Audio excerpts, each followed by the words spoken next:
You've let me down big time. You're such a horrible person. What? What happened, Jenny? What happened? You better think long and hard about what you did.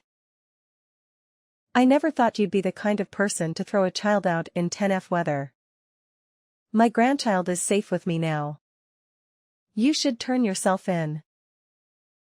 I'm sorry, I can't quite follow you. What are you talking about? It's about Betty. She's supposed to be with Tony. What nonsense. I just happened to stop by your house and she was standing right in front of the house. No way. On a freezing day like this? Is she okay?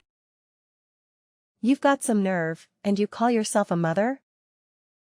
I'm asking if she's okay. She's fine because I took care of her. You're good at pretending to be concerned after doing what you did. I didn't throw her out. I left her under the care of Tony. What was he doing? Leaving her outside on such a cold day?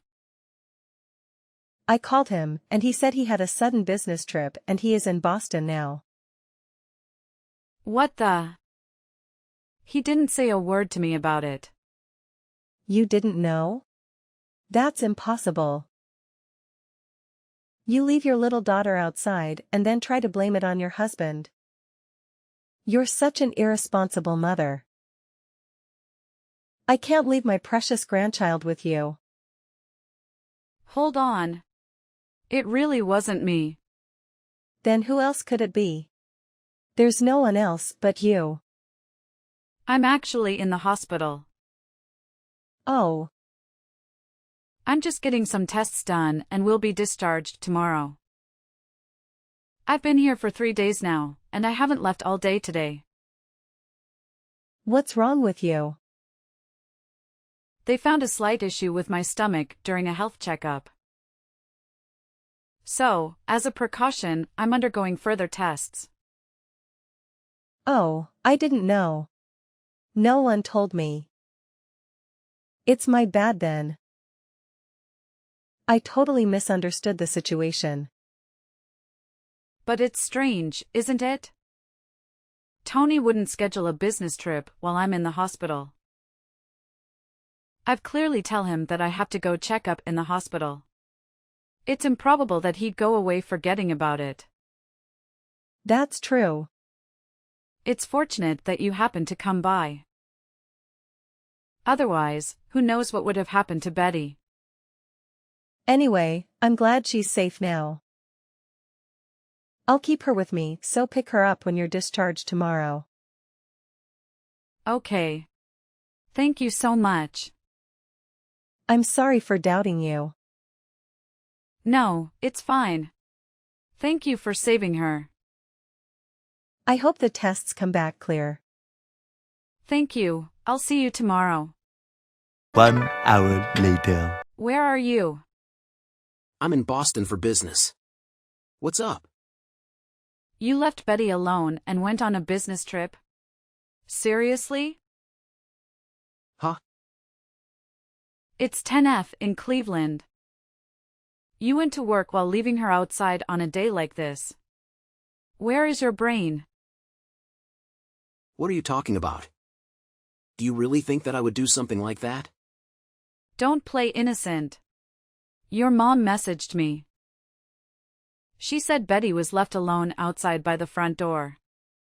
You've got to be kidding me. I was scolded by her at first. She told me to turn myself in and said she couldn't trust me with her grandchild. Is she okay? Supposedly yes. She's with Jenny now. This is outrageous. I can't believe it.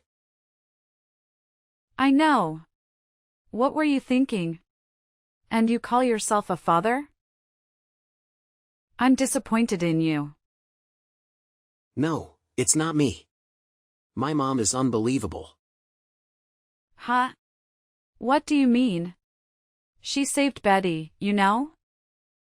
But my boss had a medical emergency, and I was suddenly asked to take over his part. And I'm saying that's not an excuse for leaving Betty behind. If you're trying to justify yourself, it's pathetic, so stop it. That's not it. Let me finish. I talked to Mom about it. I asked her to take care of Betty until the evening. Really? You didn't want to worry anyone, so you asked me not to say a word about your hospitalization, right? Yeah, but... I thought I could make it back on the last flight, and I told her you were working late too. So she agreed to take care of her.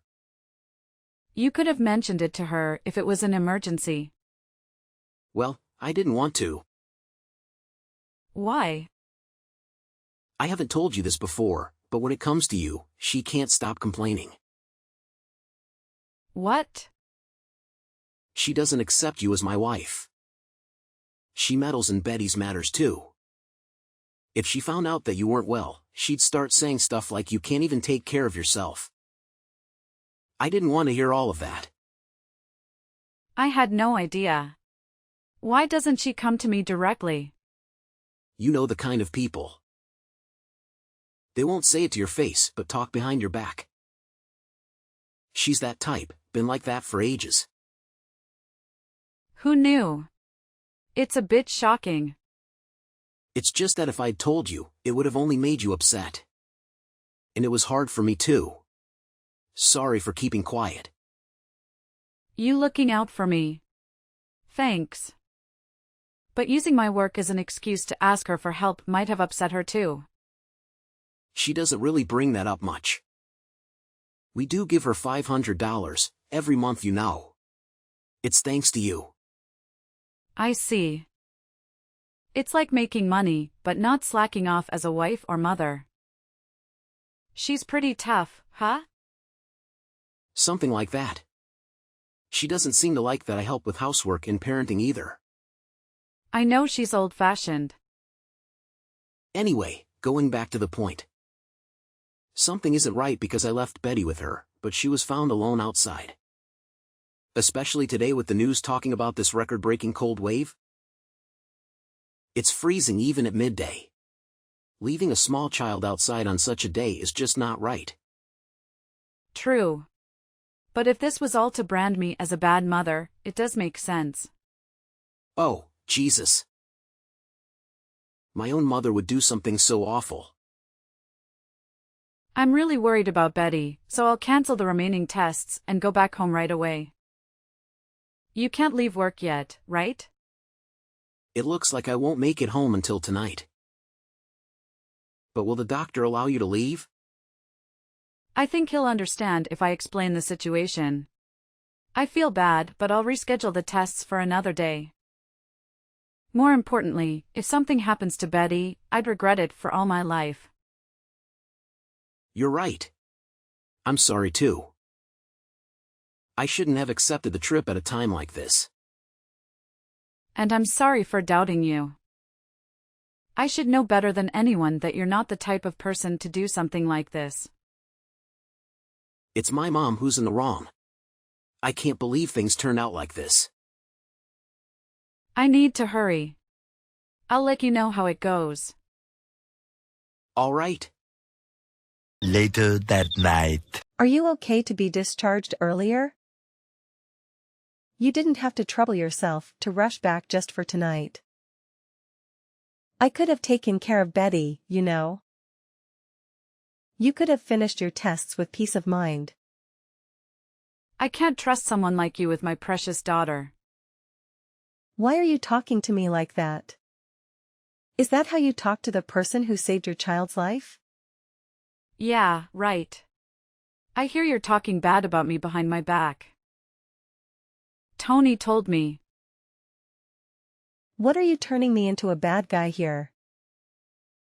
Don't you think there's an issue on your side too? Weren't you planning to leave Betty outside, get the police involved, and kick me out? My hospitalization was an unexpected turn of events, huh? Can you stop speculating? Tony left her with you and went on a business trip, right? So why did you come to the house? It's strange, isn't it? Your arguments don't add up. He's lying. He never asked me to take care of her. It's weird to casually visit our house early in the morning on a snowy day. I have business to attend to, even in the bad weather. In 10F? This is nothing for a woman from the north. You wouldn't understand coming from the tropics. Whatever. So you say Tony's lying. Your son, unfortunately, left his beloved daughter out in the freezing cold and went to Boston. He's a heartless person. That's what you're saying, huh? Exactly. My own son is a disgrace.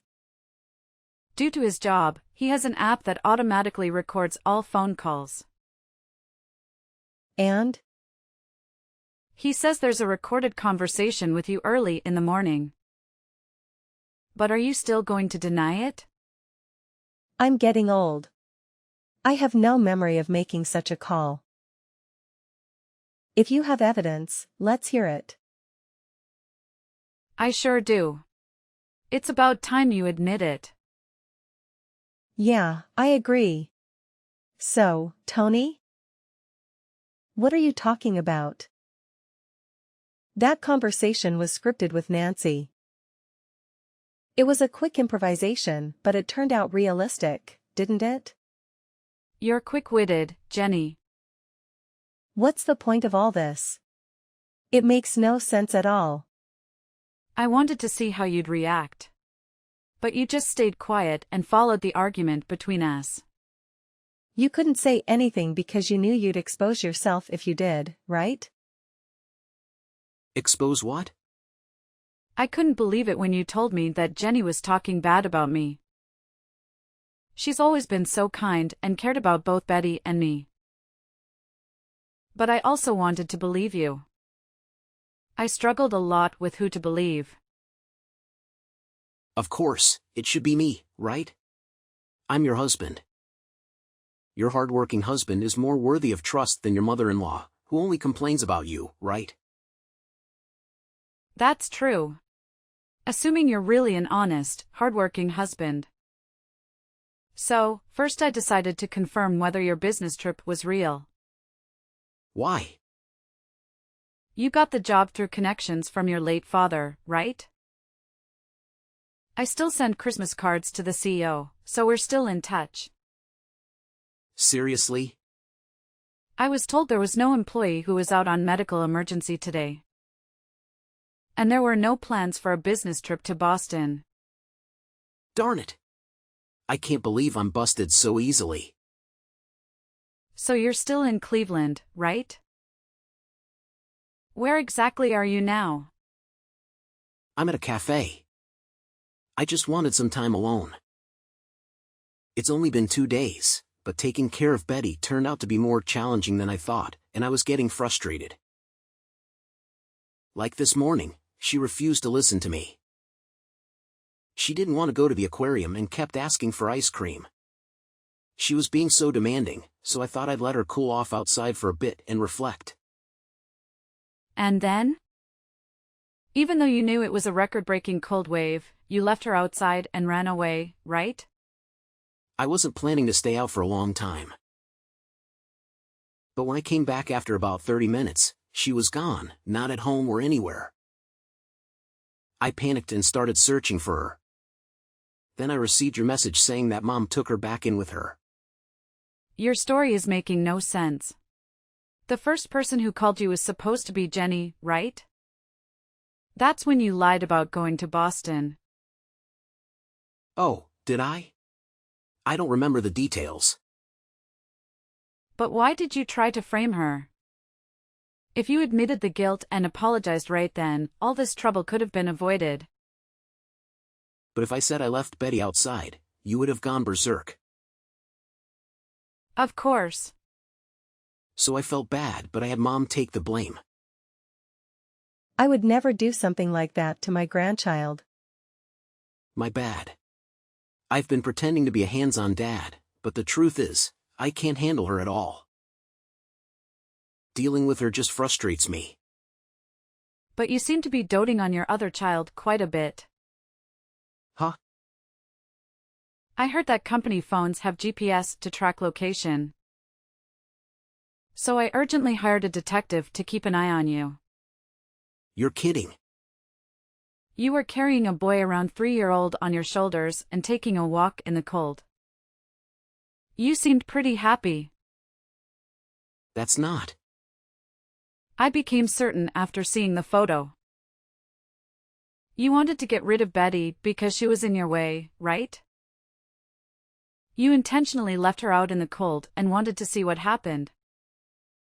In reality, if Jenny hadn't come, it might have turned out fatal. It's truly terrifying. That's absolutely not true. On the contrary, you tell dirty lies. A child has no reason to make up such stories. It's just a way of discipline. We promised not to raise our voices at her, but she said you did all the time. She's misunderstanding it. I got worried you'd done more than that, so I checked her body in a panic. There were no bruises or injuries. But I suspect you have without leaving marks and made her keep it a secret. This is more malicious on your part. No evidence means I'm innocent. Don't insult me with your delusions. What traumatized her the most was when you said that she was unwanted and that she and I should go far away. Everything you've done, I'll never forgive you for it. Me too. I'll never forgive you for causing so much pain to her. I've never said such an awful thing. Don't be fooled too, Mom. It's all lies. You're fabricating affairs and abuse to frame me. I wouldn't bring up such serious matters without evidence. You know the stuffed bear Betty carries around, right? No, I don't. It's like a walkie-talkie. We used to play with it together in the house. It has a recording function, you know. You can probably figure out where I'm going with this. You mean, there's no way something so convenient could happen? Well, it did. I distinctly heard your voice saying that she was an unwanted child. That's... I deluded myself into thinking you were a good father, and I couldn't protect her from you. She's hurt because of me. So, I deserve punishment too. That's not true, Nancy. I was close to you guys, so I share the blame. It's also my fault for raising a son like him. But there's someone who should be punished before us. We should make sure he pays the price, and then we can accept our own punishment. Jenny. Please, both of you, give me a break. Toys can't be used as evidence. A 3-year-old boy and uttering horrible things to Betty. I connected the dots. You saw us as a handicap. You deliberately left Betty outside, hoping she'd disappear. But then I came along, so you used the situation. You made me the bad guy, hoping Celine would push her divorce because she wouldn't want to be near such a terrible mother-in-law. That's right. I failed, though. You love that little boy more than Betty, don't you? Then you should have told me earlier. A jerk like you, I'll gladly pass you to the other woman with a thank you note. I hope she'll be thrilled to receive you. I figured that you'd make a fuss about alimony. I didn't want to deal with it. Of course. A traitor must be held accountable. Isn't it logical? How much? 300K would do. What? This house and savings would be about 250K, plus 50K as alimony. That's outrageous. I'm aware of the going rate. At most, it's around 50K, not 300K. The amount reflects the anger of Nancy, Betty, and me. And you'll have to make amends for it. So what am I supposed to do then? I'll have no money, and how would I raise my precious son? You idiot. Don't rank your children. Betty is your daughter too. I wanted a son. But Nancy went ahead and had a girl. I'm not to blame. It's your fault for not having a boy, Nancy. Jenny, I don't want to talk to this person anymore. I'm getting nauseated, too. We'll stay at a hotel tonight. I have a meeting with a lawyer tomorrow, so could you please take care of Betty? I don't know how much damage this jerk has caused on her, so I want to consult with a psychiatrist too. Honestly, I feel like my stomach is going to have a hole from the stress. It may not be only for the medical tests next time I go to the hospital. Oh no, that sounds tough. Well, yes, I'll look after her.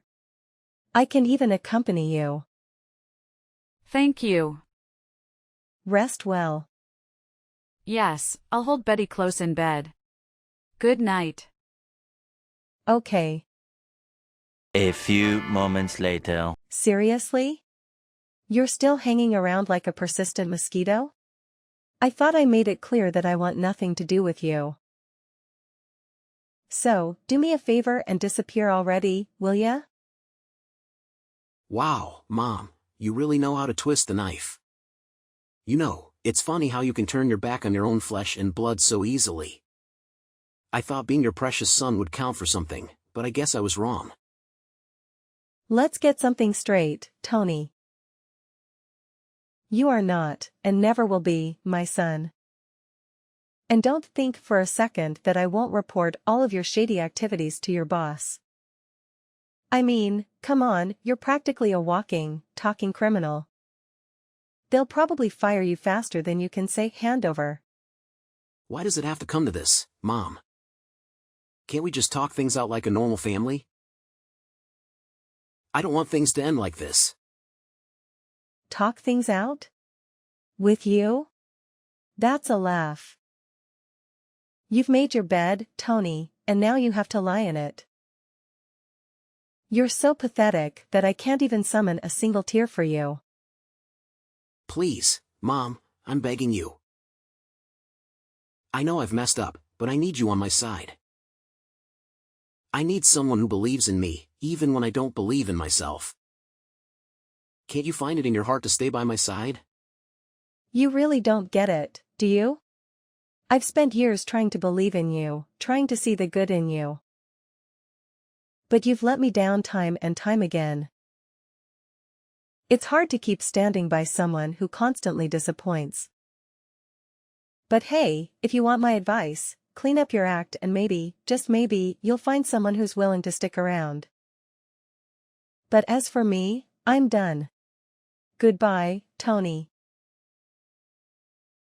The man was accused of abandoning and verbally mistreating Betty, resulting in him losing his job. He attempted to find help from another woman, but she refused to acknowledge him as the father due to his unemployment and warned him to stay away. Despite the harm she caused to my family, she displayed arrogance. I am planning to personally meet with her, although I have not yet forgiven her. It is worth noting that her son and Betty are half-siblings. Tony lost everything: money, home, family, and the opportunity to have a legitimate child. It would have been preferable if he had been imprisoned, but instead, he was given a 3-year probation. He now survives by engaging in daily labor and living day by day. On that specific day, Jenny coincidentally visited our house after going to the post office to send an urgent letter. Thanks to her, we are still able to witness Betty's smile. I cannot help but feel grateful when considering what would have happened without her. With the assistance of counseling, Betty did not suffer any psychological trauma. Currently, Jenny, Betty, and I reside together, and the presence of 3 women in the household brings a sense of delight.